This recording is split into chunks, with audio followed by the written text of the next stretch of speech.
morning everyone! In this video, ituturo ko sa inyo kung paano pag-install ng dashcam. So itong dashcam guys, nakakatulong sa pagmamaneho ninyo, especially sa mga accident. Marirecord dito kung anong kailangan mo na proof para sa accident. So kailangan talaga ito sa mga nagda-drive. Easy lang gamitin. Tapos ito yung nakalagay. Front and interior view. So yan guys. So ipapakita ko sa inyo kung paano ito i-install. Sa akin, naka-install na kanina pag install namin, hindi ko na kunan ng video. So ipapakita ko sa inyo kung paano ito. So ayan guys, naka-install na yung dashcam ko. Merong wire dito, yung charger mo para malinis yung sasakyan mo guys. Walang wires na nakabitay. Kailangan itago mo yung wires. So paano namin na-install ito. So nakita ninyo ito, yung wire na ito. So itong stick guys, yan, ganito. Free na yan kasama sa dashcam. Nandun na yung accessories na magagamit mong plastic. Yung ano niya, yung point niya is flat. So ito yung gagamitin mo pang pasok dito sa taas. Yan, ipasok mo yung wires dito i-run mo dito. So ayan, naka-run dyan. Tapos yan, tinago namin dyan, pinasok dyan. Tapos dito guys, ano lang to, parang rubberize ito. Ipapakita ko sa inyo ng malapit. So diba, parang ano lang yan, rubber. So i-ano mo, pasok mo dyan yung wire. Pakita ko para yan guys. So pasok ninyo yan hanggang dyan. Dyan guys, dyan hanggang dyan. I-follow nyo lang yung rubber. Dyan dito, pinasok ko dito. Yan. Tapos diba nakita ninyo may wire dyan. Tapos i-ano mo sa baba, itago mo.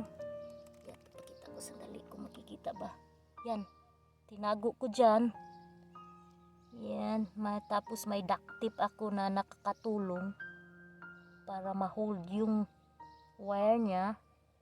Tapos ganyan. Yan nakaano sa line. Tapos yan, diba nakita niyo may wires siya. So yan, kita mo niyo, kinunik ko dyan. Tapos dito sa front, diba sa front, yan, naka-ano na yan yung tingnan ko, yan, diba, yung pang cigarette. So dyan nyo lang i-charge yan. So yan, so nakakonect na siya guys. Yan lang guys, easy kadali.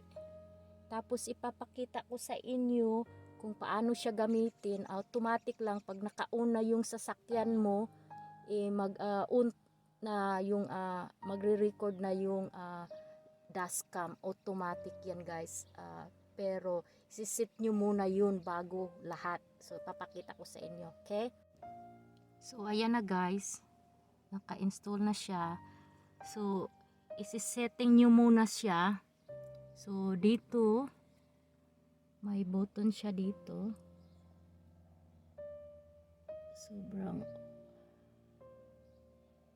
exposure. So ewan ko kung makikita ba ito sa video, but anyway, there's 4 button here guys. Yung una guys, ito guys, yan yung power button niya. Tapos ito, yung menu pala niya, yung pangalawa. Dito ninyo gagamitin yung setting, especially yung language niya, English ba gagamitin nyo.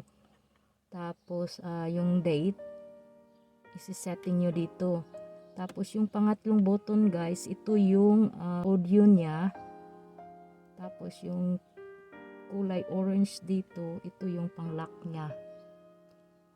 Tapos dito sa baba guys, may calling siya.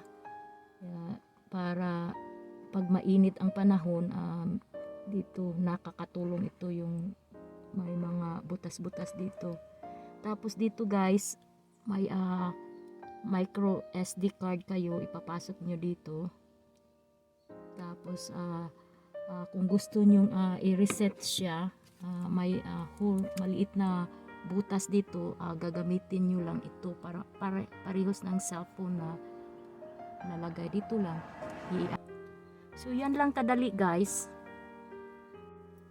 Paano ba gamitin itong dashcam guys? So once naka-turn on na yung car mo guys, to turn on mo yung key, mag-automatic na siya mag-turn on kaagad yung dashcam, magre-record kaagad. Tapos pag pinatay mo yung sasakyan mo, maghihinto din siya ng recording. So papakita ko sa inyo, ito turn on ko yung key ko. Kasi ngayon, yan tingnan nyo, wala. Nakapatay yung dashcam, hindi naka-turn on, di ba? So once na ito turn on ko yung key, ito turn on ko yung key. Ito turn on ko yung key. Kasi naririnig ninyo may naka sounds na ting. So ayan. Guys, tingnan nyo guys. Yan na, nandyan na ako, naka-record ako dyan. Medyo lang. Yan.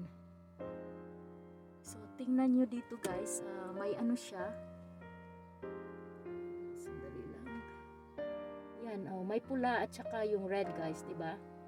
So yung blink na blue guys, meaning to say guys, naka-record na siya. Tapos yung pula guys, ibig sabihin ng pula is naka-charge yung dashcam mo.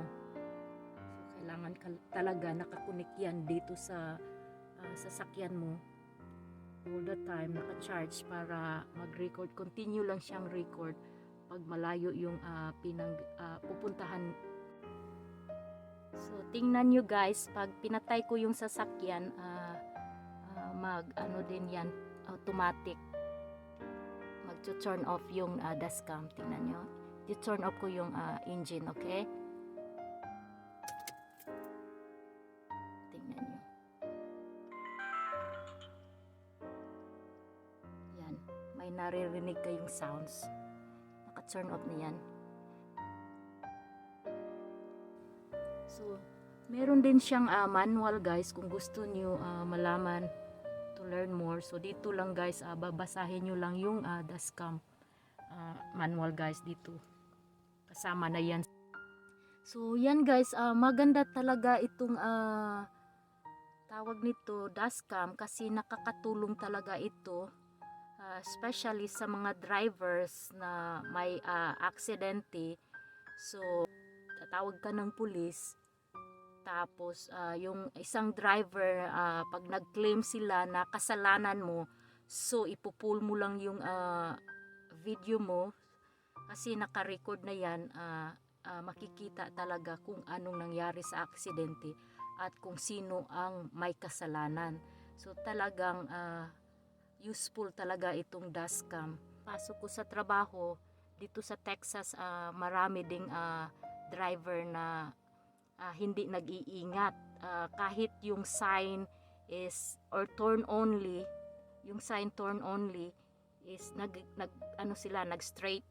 So buti na lang at tumitingin-tingin ako, ingat ako sa pagdadrive ko. Pero yung kahit ingat ka ng pagdadrive guys, kung ang ibang drivers ay hindi maingat, may disgrasya din. So importante talaga itong dashcam, nakakatulong sa proof of evidence, just in case na may aksidente. And I hope na lahat na nagda-drive ay walang aksidente, safe lahat.